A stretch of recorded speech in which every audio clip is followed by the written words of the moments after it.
च्या निमित्तानं जी सभा आयोजित केली आहे,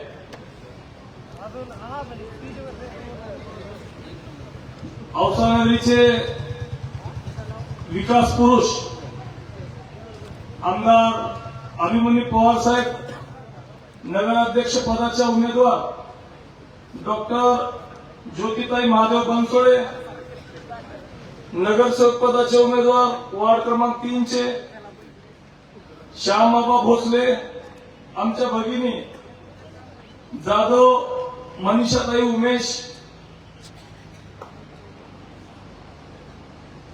या महाराष्ट्राचे आराध्य दैवत छत्रपती शिवाजी महाराज,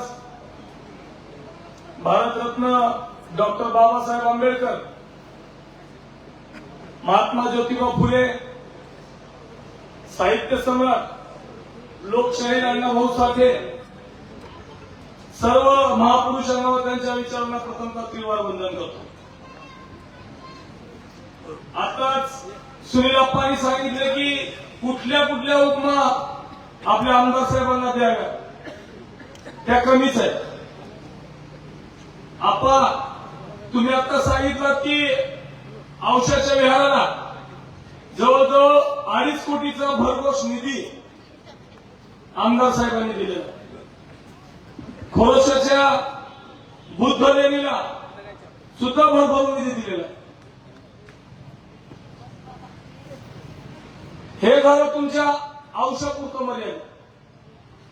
औषधाला ग्रामीण रुग्णालय आणणारे आमदार अभिमन्यू पवार साहेब, औषधाला 5 स्टार रेस्ट हाऊस आणणारे आमदार अभिमन्यू पवार साहेब, औषधाचं स्मार्ट बस स्टँड आणणारे आमदार अभिमन्यू पवार साहेब.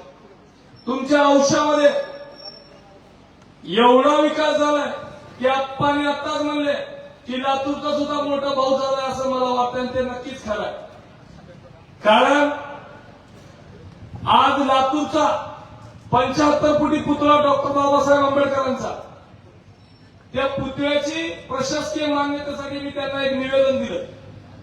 ते निवेदन दिलं नाही तर दुसऱ्या दिवशी ते मुख्यमंत्री महोदयांना भेटले आणि त्यावर त्याची इन्व्हेस्टमेंट घेऊन आले आणि लगे कलेक्टर मॅडमनी त्याची प्रशासकीय मान्यता दिली. हे झालं लातूरचं.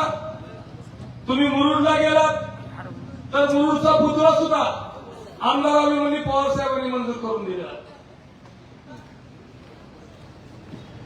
ज्या ज्या वेळेस जिल्ह्यामध्ये ज्या ज्या लोकांना अडचण वाटते ते सर्वजण अभिमन्यू भैयाच्या फोनला फोन लावतात आणि सांगतात की भैया माझी ही अडचण.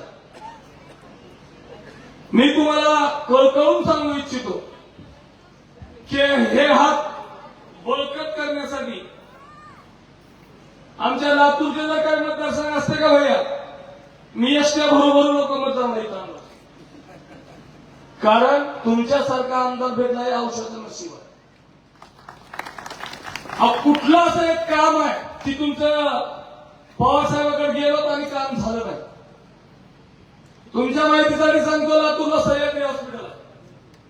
मुख्यमंत्री सहाय्यता निधीमध्ये प्रत्येक ऑपरेशन मोफत होते, पण हॉस्पिटल लातूरला आणि फोन येतो औषध, भैया माझी अशी अडचण आहे. त्यांनी एक कर्मचारी नेमून ठेवलाय उद्धव तेलंगे नावाचा.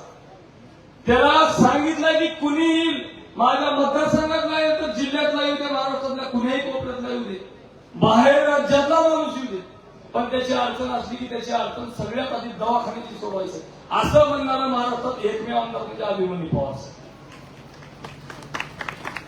एवढे काम आहेत त्यांचे सांगण्यासारखे.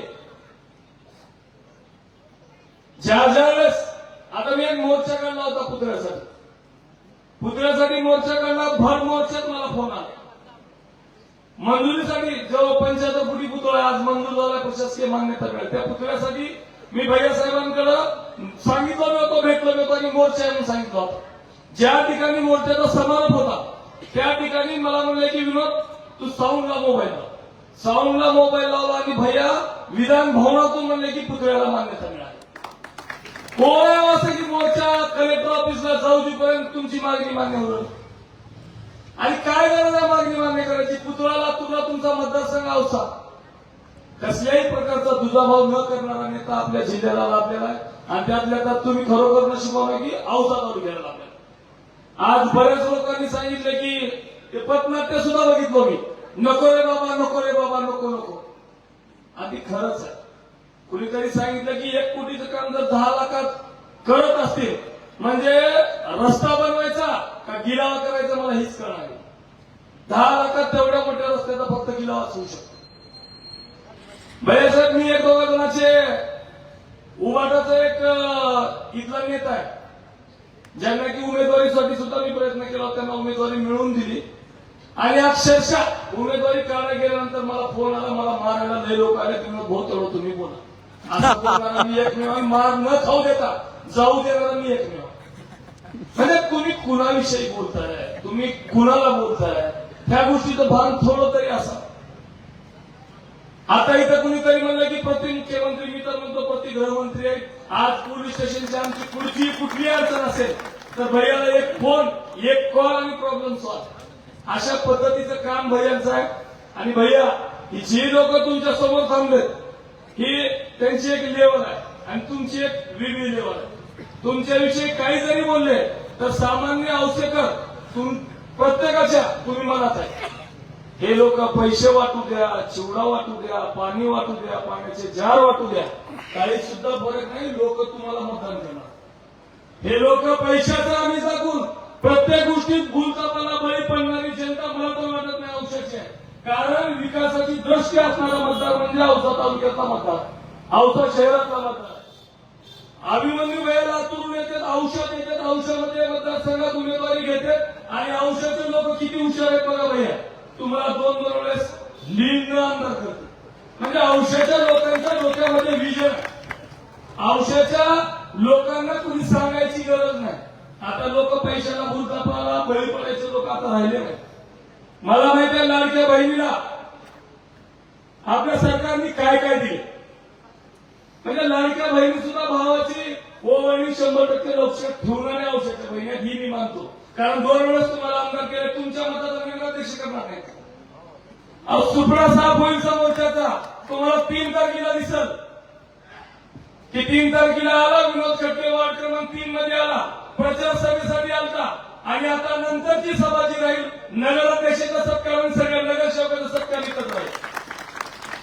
सर्व औषधकारांना मी विनंती करतो, मी माझ्या वैयक्तिक संघटनेचा अध्यक्ष आहे तरी सुद्धा मी भैयाच्या शब्दाखातर इथं आलो। भैयाचं माझं वेगळं नातं आहे, आमच्या दोघांचं वेगळं प्रेमाचं नातं आहे। त्या नात्याखातर जिल्ह्याभरात बऱ्याच ठिकाणी बोलवून आलो भैयाचे, मी कुठंच गेलो नाही, पण मी इथं का आलो तर भैया म्हणजे माझे मोठे भाऊ आहे। आणि ज्या माणसाला की लोकांची अडचण स्वतःची समजते किंवा लोकांची अडचण स्वतःची समजून सॉल्व्ह करणारा माणूस आहे तो म्हणजे आमदार अभिमन्यू पवार साहेब। त्या एका शब्दावर मी तुम्हाला सांगू इच्छितो की लातूर, मुरुड जिल्ह्यात ज्या ज्या ठिकाणी कुठल्या अडचणी आहेत ते आमदार साहेबांकडे येतात आणि अडचणी सोडून घेतात। मी सुद्धा तुम्हाला कळकळीची विनंती करत आहे की तुम्ही म्हणजे कुण्या एका समाजाला म्हणून मतदान करत नाही, कुण्या एका जातीवादी पक्षाला म्हणून करत नाही। लंडनचं डॉक्टर बाबासाहेब आंबेडकरांचं घर घेणारं भाजप सरकार, तुम्ही बघा युनेस्को मध्ये बाबासाहेबांचा पुतळा उभा करणारं भाजप सरकार, हिंदू मिलची जागा घेऊन त्या ठिकाणी जागतिक दर्जाचं स्मारक तयार होतं, ते सुद्धा डॉक्टर बाबासाहेब आंबेडकरांचं स्मारक तयार होतं, ते सुद्धा भाजप काळात झालं। जातीवाद कसं म्हणताय, आताच कुणीतरी सांगितले की दर्ग्या जागेला 17 कोटी दिली, मग इथला नगराध्यक्ष तर समाजाचे कामच करत नाही म्हणजे समाज त्यांच्यासोबत राहील कसा। त्यासाठी भैयासाहेब तुम्ही कसलंच टेन्शन घ्यायचं नाही, आमचा बहुजन समाज तर तुमच्या उमेदवाराच्या पाठीशी असणारच आहे। पण मला माहित आहे की काँग्रेसला भाजपला न भेटणारा आणि फक्त अल्लाला भेटणारा मुस्लिम समाज सुद्धा तुमच्यासोबत आहे। त्यासाठी मी सर्व सुजाण औषधकारांना कळकळीची विनंती करतो की येत्या 3 तारखेला मोठ्या प्रमाणात रॅलीमध्ये आपल्याला सहभागी होण्यासाठी, औषधाचा सर्वांगीण राहिलेला विकास करण्यासाठी आपण भाजप युतीचे सर्व उमेदवार निवडून आणाल एवढी अपेक्षा व्यक्त करतो आणि सर्व उमेदवारांना माझ्या व्हीएस पॅन्थर संघटनेच्या वतीनं खूप खूप शुभेच्छा देतो। माझ्या संघटनेचे पदाधिकारी सुद्धा तुमच्या सोबत निस्वार्थपणे असतील असा मी शब्द देतो। धन्यवाद। जय हिंद, जय महाराष्ट्र, जय भीम। धन्यवाद विनोदजी. यानंतर मी औसा तालुक्याचे कार्यसभा आमदार अभिमन्यूजी पवार साहेबांना विनंती करतो की त्यांनी आपलं मनोगत त्या ठिकाणी व्यक्त करावं. माननीय अभिमन्यूजी पवार साहेब. खूप वेळपासून तुम्ही बसलाय, तुम्हाला जाणीव आहे. प्रभाग क्रमांक 3 मधील या प्रजासभाला उपस्थित माझे कनिष्ठ बंधू मित्र विनोदजी खटके, भाजपचे अध्यक्ष शिवराजप्पा मुरगे, या ठिकाणी आमचे भाजपचे नेते मित्र आमचे धनवडी जाधव, सभाप्पा शेटे, मनसूर खान, मुसा भगवान, शिवाजीराव चव्हाण, लक्ष्मण मुगळे, निलेश जाधव, आमचे युवराज चव्हाण, माजी नगराध्यक्ष निकाताई सूर्यवंशी, त्यांचे पती सुरेश सूर्यवंशी, रामभाऊ कांबळे, शेख अकबर, शरद किनीकर, आमचे बीएस कॅन्टरचे आमचे मित्र निलेशजी कांबळे, आम्ही प्रबंधन करत असलेले आमचे धर्मेंद्र सिंग बिसेनी सर, जलील कुंटेकर सर, आणखी बरेच आमच्या परिचयाचे काय आजूबाजूला, आणि खऱ्या अर्थानं त्यांनी तडाखेबाज भाषण केलं आणि त्यांनी बोलत राहावं, मी ऐकत राहावं असं वाटायचं, पण मलाही बोलायचं मित्र गेले सुनीलराव त्यांना त्याच्या महाराज जायचं असं. पण या ठिकाणी सगळा जनसागर हा साक्ष देतोय की येणारी निवडणूक ही आम्ही जिंकतोय आणि या ठिकाणी उपस्थित असलेले आमच्या ज्योतिताई बनसोडे या उद्याच्या नगराध्यक्ष असणार आहेत. त्याबरोबर शामभाऊ जाधव आहेत, आमच्या मनीषाताई आहेत, आमचे अकरम खान या ठिकाणी आले होते, सुनील सगळे उमेदवार आमचे निवडून येणार आहेत. कालचे रामभाऊ सर्वे सांगतायत पत्रकारांचे, औषधाच्या पत्रकारांचे आता इंटरव्ह्यू झाले. कालच्या सर्वे रिपोर्ट मधून आपण 19 जागा जिंकतोय आणि वरता अध्यक्षपद नावामध्ये, आणि लढाई विकासाची. आपलं काय कुणावर काय कुणाशी आपलं काय भांडण नाही, आपलं कोणाशी वैर नाही, जे काय तो वैचारिक आहे. आणि त्यांनाही माझं आव्हान आहे, अजून शेवटचा दिवस आहे. तुमच्या काळामध्ये काय केलं तुम्ही सांगावं, आमच्या काळामध्ये आम्ही काय केलं सांगावं, तुम्ही काय करणार आहात ते सांगा, आम्ही काय करणार ते आम्ही सांगू. जनतेला कळू द्या की कोण बरोबर आहे कोण चूक आहे. आता या ठिकाणी प्रास्ताविकामध्ये काही मागण्या आल्या. आमच्या माता बहिणींना राशन दुकानाला बाहेर लावावं लागतंय, तर लवकरात लवकर 6 महिन्याच्या आत तुमचं तुम्हाला रेशन दुकान द्यायचं मी आश्वासन देतो.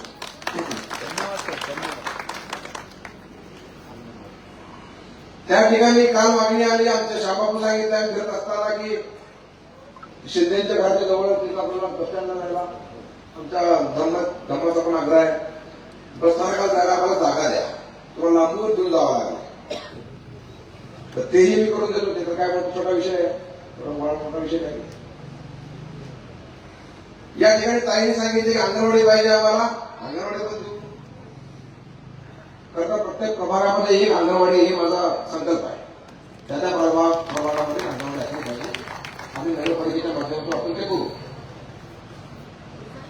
खरं धर्म माझ्याकडे सांगत होता की या ठिकाणी बुद्धविहाराच्या बाजूला जी जागा आहे ती जागा खासगी जागा, जागेचा मालक सुरेश राव माहिती आहे. खरं सुरेश रावांनी जर मध्यस्थी केली तर त्यांनी सुरेश मध्यस्थी केली तर ती सुद्धा जागा आपल्याला मिळेल आणि त्यात मोठं कॉन्ट्रिब्युशन मी वैयक्तिक करेल. आता काही बोलणं असतं, पण सुरेश रावांना विनंती करतो की आपण पुढे व्हावं आणि त्याविषयी आपण एक पाऊल पुढे आम्हाला सांगावं. समाजातून निधी गोळा करावा आणि आपण ते करूया. आम्ही इथून ठाण्याला आता विरोध बसला कमी असलेला आहे आणि विरोधच्या बाबतीत सांगायचं तर अत्यंत संवेदनशील एक कार्यकर्ता समाजाचा आणि आपल्या समाजासाठी आव्हानात घातला. केवळ आपला समाजच म्हणून नाही, बौद्ध समाज म्हणून नाही, सगळ्या समाजासोबतून चालला. पण दरवर्षी रक्तदान शिबिर असेल, वृक्ष लागवड असेल, सामूहिक विवाह सोहळा असेल, आतापर्यंत साधारण 500-700 बहिणीचे विवाह सोहळे करून दिले, विवाह करून दिले. सगळ्या बहिणीचा हा लाडका भाऊ आहे. लाडक्या बहिणी समोरच बसल्या आणि या लाडक्या बहिणी या लाडक्या भावाचा आवाज ऐकून या लाडक्या मोठ्या भावाला मतदान करतील असा मला विश्वास आहे. कारण मी केलेली कामं सांगत असताना